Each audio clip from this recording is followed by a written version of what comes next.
بسم اللہ الرحمن الرحیم۔ ہجرت مدینہ کا 5واں اور آخری حصہ پیش خدمت ہے۔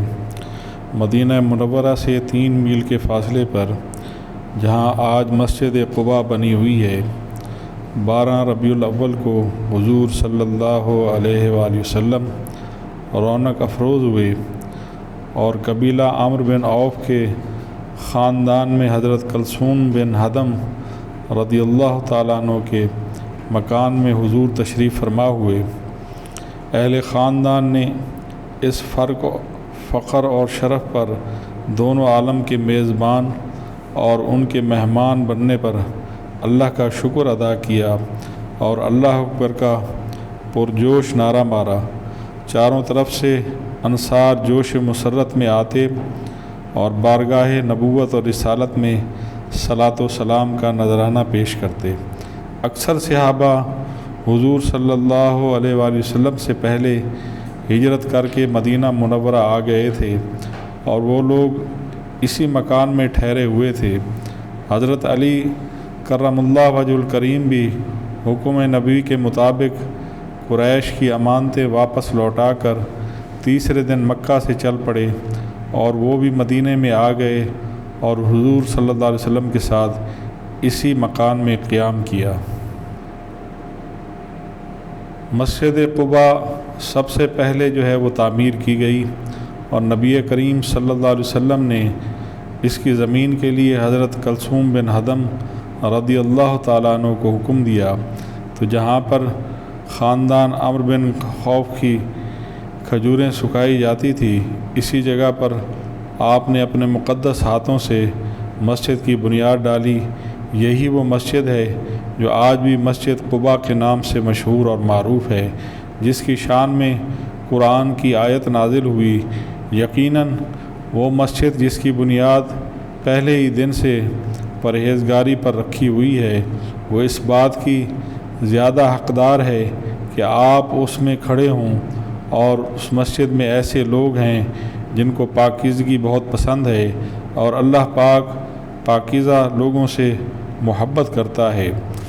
اس مبارک مسجد کی تعمیر میں صحابہ کرام کے ساتھ خود حضور صلی اللہ علیہ وآلہ وسلم نفس بنفیس اپنے دست مبارک سے بڑے بڑے پتھر اٹھاتے تھے کہ ان کے بوجھ سے جسم مبارک نازک خم ہو جاتا۔ آپ کے جان نثار صحابہ میں سے کوئی عرض کرتا، یا رسول اللہ صلی اللہ علیہ وسلم، آپ پر ہمارے ماں باپ قربان، آپ چھوڑ دیجئے، ہم اٹھائیں گے۔ تو حضور صلی اللہ علیہ وسلم ان کی دل جوئی فرماتے اور چھوڑ دیتے، مگر پھر دوسرا پتھر اٹھا لیتے اور خود ہی اس کو لا کر عمارت میں لگاتے اور تعمیری کاموں میں جوش اور ولولہ پیدا کرنے کے لیے صحابہ کرام کے ساتھ آواز ملا کر حضور صلی اللہ علیہ وسلم اشعار پڑھتے تھے کہ وہ کامیاب ہے جو مسجد تعمیر کرتا ہے، اٹھتے بیٹھتے قرآن پڑھتا ہے اور سوتے ہوئے رات نہیں گزارتا۔ 14 یا 20 روز قیام کے بعد نبی پاک صلی اللہ علیہ وسلم نے مسجد قباء کی تعمیر فرما کر جمعے کے دن آپ قباء سے شہر مدینہ کی طرف روانہ ہوئے۔ راستہ میں قبیلہ بنی سالم کی مسجد میں پہلا جمعہ آپ نے پڑھا۔ یہی وہ مسجد ہے جو آج تک مسجد الجمعہ کے نام سے مشہور ہے۔ اہل شہر کو خبر ہوئی تو ہر طرف سے لوگ جذبات شوق میں مشتاقانہ وار استقبال کے لیے دوڑ پڑے۔ آپ کے دادا جناب عبد المطلب کے ننہالی رشتہ دار بنو نجار ہتھیار لگائے قباء سے شہر تک 2 رویا صفیں باندھے مستانہ وار چل رہے تھے۔ آپ راستہ میں تمام قبائل کی محبت کا شکریہ ادا کرتے اور سب کو خیر و برکت کی دعائیں دیتے ہوئے چلے جا رہے تھے۔ شہر قریب آ گیا تو اہل مدینہ کے جوش و خروش کا یہ عالم تھا کہ پردہ نشین خواتین مکانوں کی چھتوں پر چڑھ گئیں اور استقبالیہ اشعار پڑھنے لگی۔ طلع البدر علینا وجب الشکر علینا، ہم پر بدر کا چاند طلوع ہو گیا ہم پر خدا کا شکر واجب ہے۔ مدینہ کی ننھی بچیاں جوش و مسرت میں جھوم جھوم کر اور دف بجا بجا کر یہ گیت گاتی تھیں، ہم خاندان بنو نجار کی بچیاں ہیں، واہ کیا ہی خوب ہوا کہ حضرت محمد صلی اللہ علیہ وآلہ وسلم ہمارے پڑوسی بن گئے۔ حضور صلی اللہ علیہ وسلم ان بچیوں کے جوش مسرت اور ان کی والہانہ محبت سے متاثر ہو کر حضور نے ان بچیوں سے پوچھا، کیا تم مجھ سے محبت کرتی ہو؟ تو بچیوں نے یک زبان ہو کر کہا، جی ہاں یا رسول اللہ۔ یہ سن کر حضور صلی اللہ علیہ وسلم نے خوش ہو کر مسکراتے ہوئے فرمایا، میں بھی تم سے پیار کرتا ہوں۔ چھوٹے چھوٹے لڑکے اور غلام جھنڈ کے جھنڈ مارے خوشی کے مدینہ کی گلیوں میں حضور صلی اللہ علیہ وسلم کی آمد آمد کا نعرہ لگاتے ہوئے دوڑتے پھرتے تھے۔ صحابی رسول حضرت برا بن عازب رضی اللہ تعالیٰ عنہ فرماتے ہیں، جو فرحت، جو سرور اور جو انوار و تجلیات حضور صلی اللہ علیہ وآلہ وسلم کے مدینہ میں تشریف لانے کے دن ظاہر ہوئے، نہ اس سے پہلے کبھی ظاہر ہوئے نہ اس کے بعد ظاہر ہوئے۔ تمام قبائل انصار جو راستہ میں تھے انتہائی جوش اور مسرت کے ساتھ اونٹنی کی مہار کو تھام تھام کر عرض کرتے، یا رسول اللہ صلی اللہ علیہ وسلم، آپ ہمارے گھروں کو شرف بخشیں اور ہمارے گھر میں قیام فرمائیں۔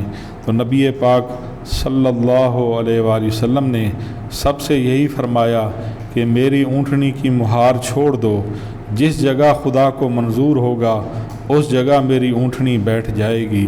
چنانچہ جس جگہ آج مسجد نبوی شریف ہے اس کے پاس حضرت ابو ایوب انصاری رضی اللہ تعالیٰ عنہ کا مکان تھا، اسی جگہ حضور صلی اللہ علیہ وآلہ وسلم کی اونٹنی بیٹھ گئی اور حضرت ابو ایوب انصاری رضی اللہ تعالیٰ عنہ خوشی خوشی آپ کی اجازت سے آپ کا سامان اٹھا کر اپنے گھر لے گئے اور حضور صلی اللہ علیہ وسلم نے انہی کے مکان پر قیام فرمایا۔ حضرت ابو ایوب انصاری رضی اللہ تعالیٰ عنہ نے اوپر کی منزل پیش کی، مگر نبی پاک صلی اللہ علیہ وسلم نے ملاقاتیوں کی آسانی کے لیے فرمایا کہ میں نیچے کی منزل جو ہے اس میں قیام کروں گا۔ تو حضرت ابو ایوب انصاری رضی اللہ تعالیٰ عنہ دونوں وقت کا کھانا آپ کے لیے بھیجتے اور آپ کا بچا ہوا یعنی نبی پاک صلی اللہ علیہ وسلم کا بچا ہوا کھانا تبرکاً دونوں میاں بیوی کھاتے۔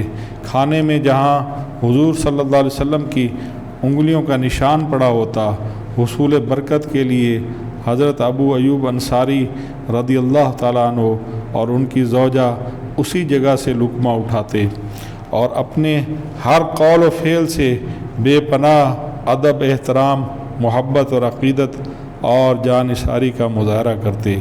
ایک مرتبہ مکان کے اوپر کی منزل پر پانی کا گھڑا ٹوٹ گیا، تو اس اندیشہ سے کہ کہیں پانی بہہ کر نیچے کی منزل پر نہ چلا جائے اور نبی رحمت صلی اللہ علیہ وسلم کو کچھ تکلیف نہ پہنچ جائے، تو حضرت ابو ایوب انصاری رضی اللہ تعالیٰ عنہ نے سارا پانی اپنے لحاف میں خشک کر لیا۔ گھر میں یہی ایک لحاف تھا جو گیلا ہو گیا تھا۔ رات بھر میاں بیوی نے سردی میں گزاری، مگر نبی پاک صلی اللہ علیہ وسلم کو ذرا برابر تکلیف پہنچ جائے یہ ان کو گوارا نہیں تھا۔ 7 مہینے تک حضرت ابو ایوب انصاری رضی اللہ تعالیٰ عنہ نے اسی شان کے ساتھ حضور اقدس صلی اللہ علیہ وسلم کی میزبانی کا شرف حاصل کیا۔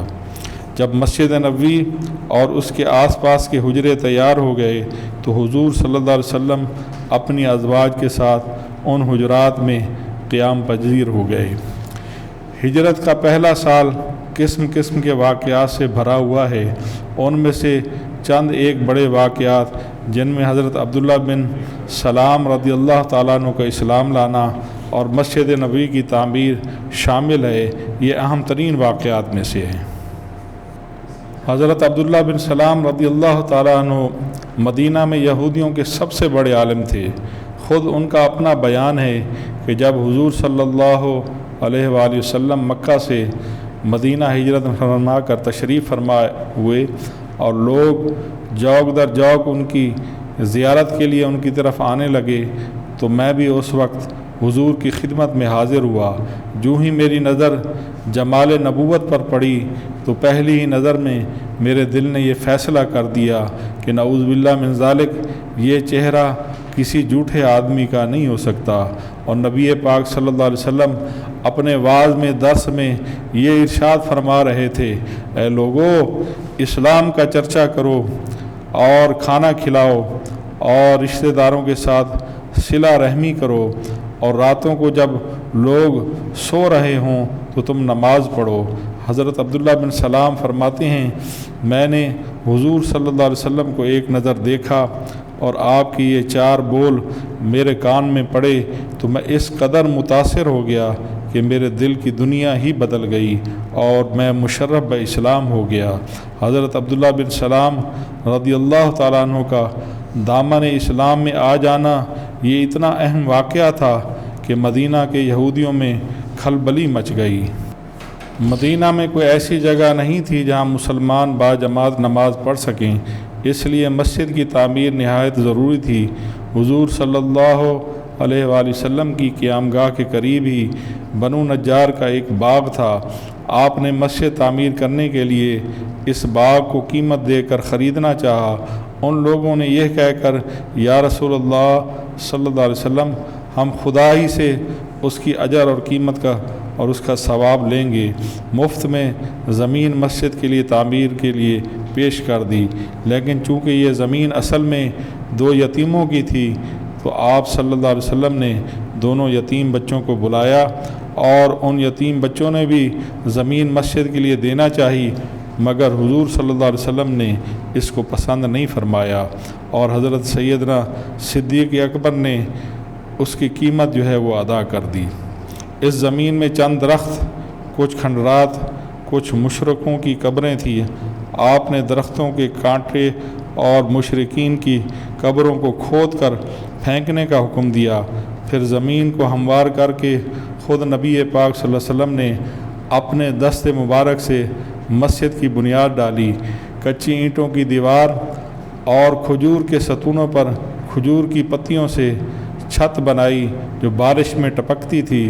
اس مسجد کی تعمیر میں صحابہ کرام کے ساتھ خود حضور صلی اللہ علیہ وسلم اینٹیں اٹھا کر لاتے، پتھر اٹھا کر لاتے، اور صحابہ کرام کو جوش دلانے کے لیے ان کی آواز کے ساتھ آواز ملا کر حضور صلی اللہ علیہ وسلم اشعار پڑھتے۔ اسی مسجد کا نام مسجد نبوی ہے۔ یہ مسجد ہر قسم کے دنیاوی تکلفات سے پاک اور اسلام کی سادگی کی سچی اور صحیح تصویر تھی۔ اس مسجد کی عمارت اول طول و عرض میں 60 گز لمبی اور 54 گز چوڑی تھی، اور شروع میں اس کا قبلہ بیت المقدس کی طرف بنایا گیا تھا، مگر جب قبلہ تبدیل کرنے کا حکم قرآن میں آیا تو اس کا قبلہ کعبہ کی طرف کر دیا گیا، تو مسجد کے شمالی جانب ایک نیا دروازہ قائم کیا گیا۔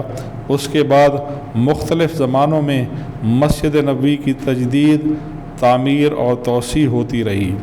مسجد کے ایک کنارے پر ایک چبوترا تھا جس پر کھجور کی پتیوں سے چھت بنا دی گئی تھی۔ اسی چبوترے کا نام صفہ رکھا گیا۔ جو صحابہ کرام گھر بار نہیں رکھتے تھے، قبیلہ اور بیوی بچے نہیں رکھتے تھے اور مدینہ کی طرف ہجرت کر کے آئے تھے، وہ اسی چبوترے پر سوتے تھے، اسی چبوترے پر بیٹھتے تھے اور یہیں پر اسلام کا درس لیتے تھے، اور یہی لوگ اصحاب صفہ کہلائے۔ یہ نبی کریم صلی اللہ علیہ وسلم سے دین اسلام سیکھتے اور پھر جو قبائل کے نو مسلم لوگ آتے تھے ان کو اسلام کی بنیادی باتیں سکھاتے تھے، اور انہی لوگوں کو اصحاب صفہ کا نام دیا گیا ہے۔ اور ایک روایت میں آتا ہے یہ 80 کے قریب صحابہ کرام تھے جو اسی چبوترے میں رات دن پڑے رہتے تھے اور اکثر روزے رکھتے تھے۔ اگر کہیں سے کوئی کھانا آ جاتا تو کھا لیتے، ورنہ فاقہ کشی میں رہتے۔